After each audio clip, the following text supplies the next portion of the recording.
નમસ્કાર, YNN ન્યૂઝમાં આપનું સ્વાગત છે। સમાચારમાં વાત કરીએ તો આજરોજ વડોદરાના જિલ્લા પંચાયત ખાતે સરદાર પટેલની પ્રતિમાને તેઓની પુણ્યતિથિ નિમિત્તે પુષ્પાંજલિ અર્પણ કરવામાં આવી, જેમાં જિલ્લા પંચાયતના કોંગ્રેસના નેતા વિપક્ષ મુબારકભાઈ પટેલ તથા સભ્યો દ્વારા તેઓની પ્રતિમાને ફૂલહાર તથા પ્રતિમાને પાણી વડે ધોવાળવી અને પુષ્પાંજલિ અર્પણ કરવામાં આવી।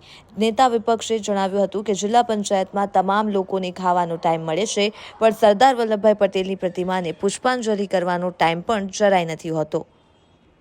રિપોર્ટર રાહુલ રાજપૂત।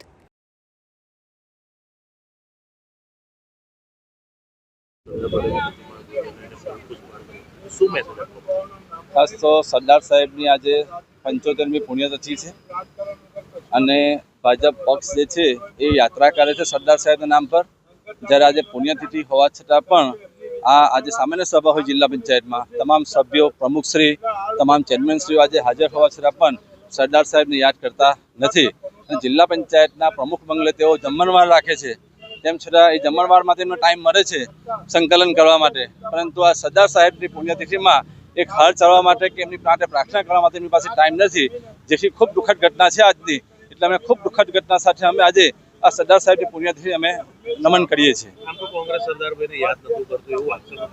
કોંગ્રેસ હર હંમેશ જિલ્લા પંચાયત જે છે ભવન જે કોંગ્રેસ પક્ષે બનાવ્યું છે અને જે સરદાર પટેલ ભવન નામ આપ્યું છે, ત્યારથી આ સ્ટેચ્યુ સરદાર સાહેબનું અહીંયા છે અને જ્યારે પણ સરદાર પટેલ જયંતિ હોય કે પુણ્યતિથિ હોય ત્યારે અમે સરદાર સાહેબને યાદ કરતા આવેલા છે અને હર હંમેશ અમે યાદ કરીશું। Subscribe now and press the bell icon. Never miss an update.